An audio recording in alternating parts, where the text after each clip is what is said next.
ನಮಸ್ಕಾರ ಎಲ್ರಿಗೂ Raghavendra academy YouTube ಚಾನಲ್ಗೆ ತಮ್ಮೆಲ್ಲರಿಗೂ ಸ್ವಾಗತ.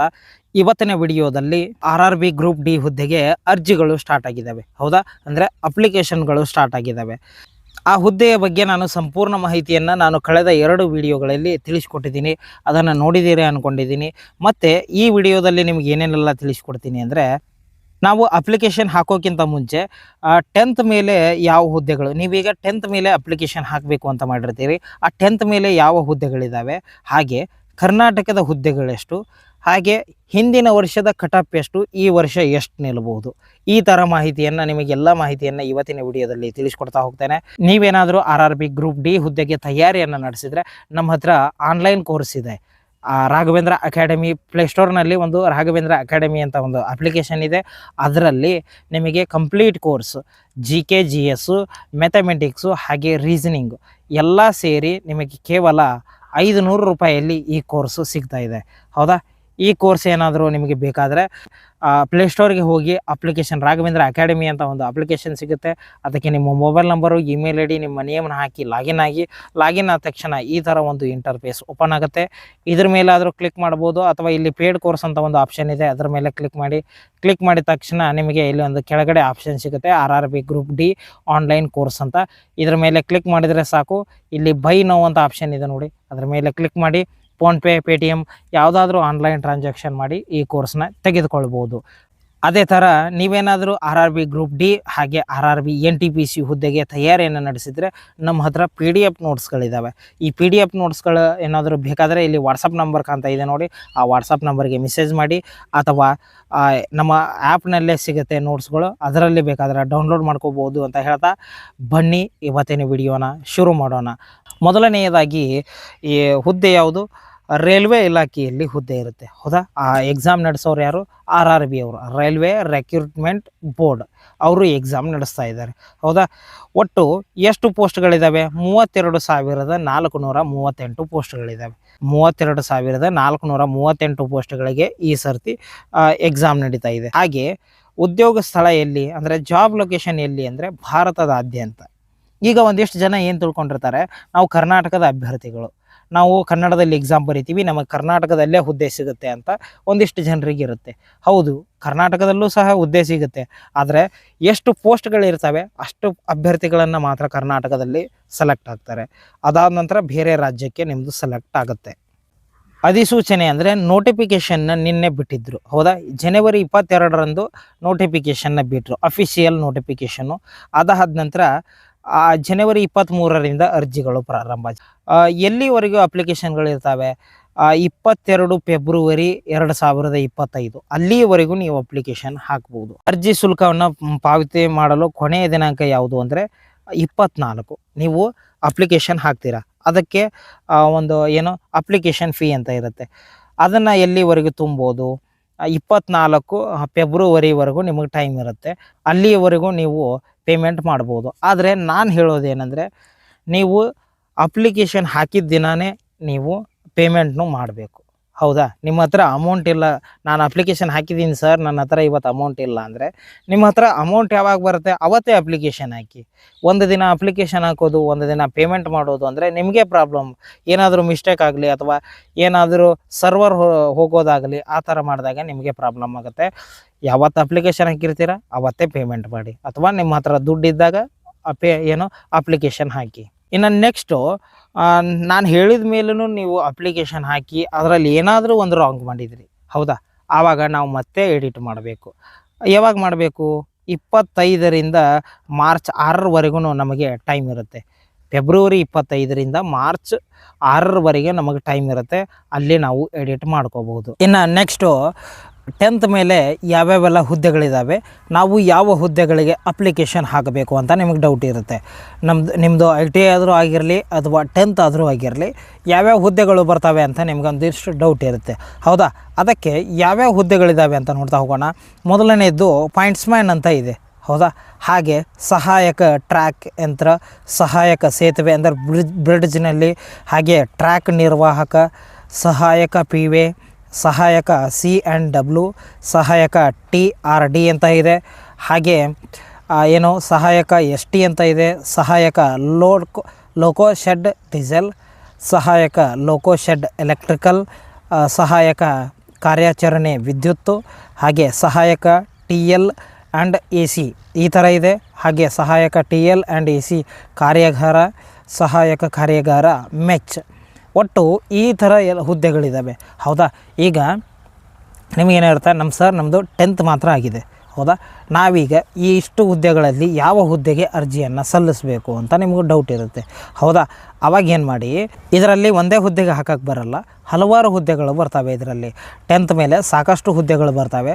ಯಾವ ಥರ ಅಂದರೆ, ನೀವು ಅಪ್ಲಿಕೇಶನ್ ಹಾಕೋಕ್ಕೆ ಎಲ್ಲ ನಿಮ್ಮ ಡೀಟೇಲ್ಸ್ನ ಎಜುಕೇಷನ್ ಡೀಟೇಲ್ಸು ಮತ್ತು ನಿಮ್ಮ ಪರ್ಸ್ನಲ್ ಡೀಟೇಲ್ಸ್ನ ಅದಕ್ಕೆ ಆ್ಯಡ್ ಮಾಡ್ತೀರಾ ನೋಡಿ. ಆ್ಯಡ್ ಮಾಡಿದ ತಕ್ಷಣ ನೆಕ್ಸ್ಟ್ ಪೇಜ್ ಓಪನ್ ಆಗುತ್ತೆ. ಅಪ್ಲಿಕೇಶನ್ ಹಾಕುವಾಗ ಅಲ್ಲಿ ಪ್ರಿಫರೆನ್ಸ್ ಕೇಳುತ್ತೆ. ಪ್ರಿಫರೆನ್ಸ್ ಅಂದರೆ ನೀವು ಈ ಹುದ್ದೆಗಳಲ್ಲಿ ಮೊದಲು ಯಾವ ಹುದ್ದೆಗೆ ಆದ್ಯತೆಯನ್ನು ಕೊಡ್ತೀರಿ, ಪ್ರಿಫರೆನ್ಸ್ ಕೊಡ್ತೀರಿ ಅಂತ ಕೇಳ್ತಾರೆ.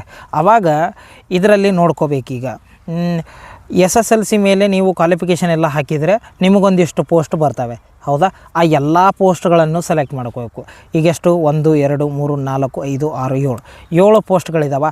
ಈ 7 ಪೋಸ್ಟ್ಗಳು ನೀವು ಎಜುಕೇಷನ್ ಕ್ವಾಲಿಫಿಕೇಷನ್ ಹಾಕಿದ ಮೇಲೆ ಈ 7 ಪೋಸ್ಟ್ಗಳು ಬಂದು ಅಂದರೆ ಇದರಲ್ಲಿ ಫಸ್ಟ್ ಪ್ರಿಫರೆನ್ಸ್ ಯಾವ್ದು ಕೊಡಬೇಕು, ಸೆಕೆಂಡ್ ಪ್ರಿಫರೆನ್ಸ್ ಯಾವ್ದು ಕೊಡಬೇಕು ಅನ್ನೋದು ನಿಮಗೆ ಗೊತ್ತಿರಬೇಕು. ಫಸ್ಟ್ ಪ್ರಿಫರೆನ್ಸ್ ಯಾವ ಥರ ಕೊಡ್ತೀರಾ, ಜಾಸ್ತಿ ಪೋಸ್ಟ್ ಇದ್ದಿದ್ದು ಯಾವುದು, 13,187. ಇದು ಎಕ್ಸಾಂಪಲಿಗೆ ಹೇಳ್ತಾ ಇದ್ದೀನಿ ನಾನು, ಇದೇ ಬರಲ್ಲ, ಬರದೇನೂ ಇರಬಹುದು, ಅಥವಾ ನಿಮ್ಮ ಎಜುಕೇಷನ್ ಕ್ವಾಲಿಫಿಕೇಷನ್ ಹಾಕಿದಾಗ ನಿಮಗೆ ಗೊತ್ತಾಗುತ್ತೆ ಯಾವ ಹುದ್ದೆ ನಿಮಗೆ ಎಲಿಜಿಬಲ್ ಇದ್ದೀರಾ, ಯಾವ ಹುದ್ದೆಗೆ ನೀವು ಎಲಿಜಿಬಲ್ ಇಲ್ಲ ಅನ್ನೋದು ಗೊತ್ತಾಗುತ್ತೆ. ಈ ಪಾಯಿಂಟ್ಸ್ಮನ್ ಅಂತೂ ಬರುತ್ತೆ 10th ಮೇಲೆ, ಇದನ್ನು ಫಸ್ಟ್ ಪ್ರಿಫರೆನ್ಸ್ ಕೊಡಬಹುದು. ಜಾಸ್ತಿ ಹುದ್ದೆಗಳಿರ್ತವೆ ನೋಡಿ, ಅದಕ್ಕೆ ಫಸ್ಟ್ ಪ್ರಿಫರೆನ್ಸ್ ಕೊಡಿ. ಹಾಗೆ ಅದಕ್ಕಿಂತ ಕಡಿಮೆ ಇದ್ದಿದ್ದು ಸೆಕೆಂಡ್ ಪ್ರಿಫರೆನ್ಸು, ಥರ್ಡ್ ಪ್ರಿಫರೆನ್ಸು, ಈ ಥರ ಕೊಡ್ತಾ ಹೋಗಬೇಕು. ನಿಮ್ಮ ಎಜುಕೇಷನ್ ಕ್ವಾಲಿಫಿಕೇಷನ್ ಹಾಕಿದ ಮೇಲೇ ಈ ಪ್ರಿಫರೆನ್ಸ್ ಕೊಡೋದು ಓಪನ್ ಆಗುತ್ತೆ. ಹೌದಾ, ಅದಾದ ನಂತರ ನೆಕ್ಸ್ಟು ಮತ್ತೊಂದಿಷ್ಟು ಜನ ವಿದ್ಯಾರ್ಥಿಗಳು ನನಗೆ ಕಮೆಂಟ್ ಮಾಡಿದರು. ಏನು ಅಂದರೆ, ಸರ್ ಕರ್ನಾಟಕದಲ್ಲಿರುವ ಹುದ್ದೆಗಳೆಷ್ಟು, ಅಥವಾ ಕರ್ನಾಟಕದ ಅಭ್ಯರ್ಥಿಗಳಿಗಿರುವ ಹುದ್ದೆಗಳೆಷ್ಟು, ಈ ಥರ ಕೇಳಿದರು. ಹೌದಾ, ಅದಕ್ಕಾಗಿ ನಾನು ಅದರದ್ದು ಒಂದು ಸ್ವಲ್ಪ ಮಾಹಿತಿಯನ್ನು ತಂದಿದ್ದೀನಿ. ಏನು, ಈಗ ಇಲ್ಲೇನಿದೆ ಹುಬ್ಬಳ್ಳಿ ಅಂತ ಒಂದು ಆಪ್ಷನ್ ಇದೆ. ಹೌದಾ, ಇಲ್ಲಿ ಹುಬ್ಬಳ್ಳಿ ಅಂತ ಇದೆ. ಅದರಲ್ಲಿರುವ ಒಟ್ಟು ಪೋಸ್ಟ್ಗಳೆಷ್ಟು, 503 ಪೋಸ್ಟ್ಗಳಿದ್ದಾವೆ. ಹಾಗಾದರೆ ಕರ್ನಾಟಕದ ಅಭ್ಯರ್ಥಿಗಳಿಗಿರುವ ಪೋಸ್ಟ್ಗಳು 530 ಅಂದರೆ ಅಲ್ಲ, ಇದು ಆಲ್ ಇಂಡಿಯಾದಲ್ಲಿ ಇರುವಂತಹ ಪೋಸ್ಟ್ಗಳಿವು. ಹೌದಾ, ಇದಕ್ಕೆ ಕರ್ನಾಟಕದ ಅಭ್ಯರ್ಥಿಗಳು ಮಾತ್ರ ಸೆಲೆಕ್ಟ್ ಆಗಬೇಕು ಅಂತಿಲ್ಲ, ಬೇರೆ ರಾಜ್ಯದ ಅಭ್ಯರ್ಥಿಗಳು ಈ 503ರಲ್ಲಿ ಸೆಲೆಕ್ಟ್ ಆಗಬಹುದು. ಹೌದಾ, ಈ ಥರ ಇರುತ್ತೆ. ನಿಮ್ಮದು ಒಳ್ಳೆ ಸ್ಕೋರ್ ಆಯಿತು ಅಂದರೆ ಫಸ್ಟ್ಗೆ ನಿಮ್ಮನ್ನು ಇಲ್ಲಿಗೆ ಹಾಕ್ತಾರೆ, ಕರ್ನಾಟಕದಲ್ಲಿ ಎಲ್ಲೆಲ್ಲಿ ಖಾಲಿ ಇದ್ದಾವೆ ಅಲ್ಲಿ ಹಾಕ್ತಾರೆ.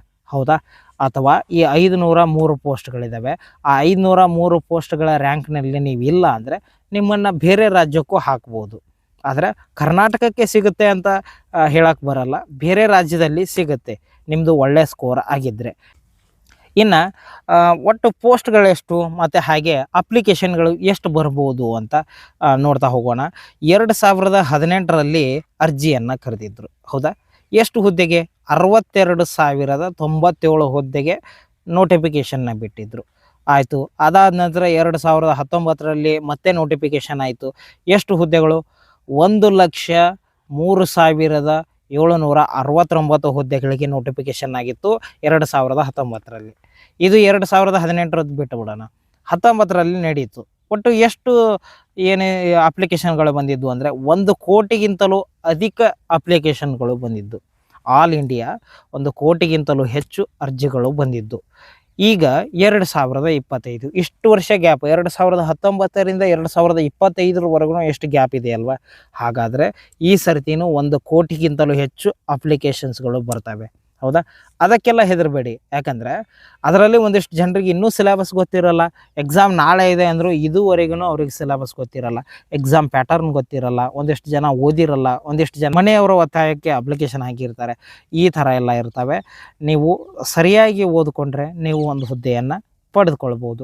ಒಂದಿಷ್ಟು ಜನ ಏನು ಮಾಡ್ತಾರೆ, ಸರ್ ಇದಕ್ಕೆ ಸ್ಯಾಲ್ರಿ ಕಡಿಮೆ ಇರುತ್ತೇನೋ ಅದಕ್ಕೆ ಹಾಕಲ್ಲ, ಇದು 10th ಮೇಲಿದೆ ಅದಕ್ಕೆ ಹಾಕಲ್ಲ, ಈ ಥರ ಒಂದಿಷ್ಟು ರೀಸನ್ಗಳನ್ನು ಹೇಳಿ ಅವರು ಎಕ್ಸಾಮ್ನ ಬರೆಯಲ್ಲ. ಹೌದಾ, ಅಂಥವ್ರ ಬಗ್ಗೆ ಎಲ್ಲ ತಲೆ ಕೆಡಿಸ್ಕೊಳ್ಳೋಲ್ಲ. ನಿಮಗೊಂದು ಹುದ್ದೆ ಬೇಕು ಅಂದರೆ ನೀವು ಕಷ್ಟಪಡಲೇಬೇಕು. ಹೌದಾ, ನೀವು ಓದ್ಕೊಳ್ಳೇಬೇಕು. ಅದು ಯಾವುದಾದ್ರೂ ಒಂದಿರಲಿ. ಹೋದ ವರ್ಷ 1 ಕೋಟಿ ಅಪ್ಲಿಕೇಶನ್ ಬಿದ್ದಿದ್ದಾವೆ. ಹೌದಾ, ಅದ್ರ ಮೇಲಾದರೂ ತಿಳ್ಕೊಬೇಕು ಇದು ಎಂಥ ಪೋಸ್ಟು ಅಂತ.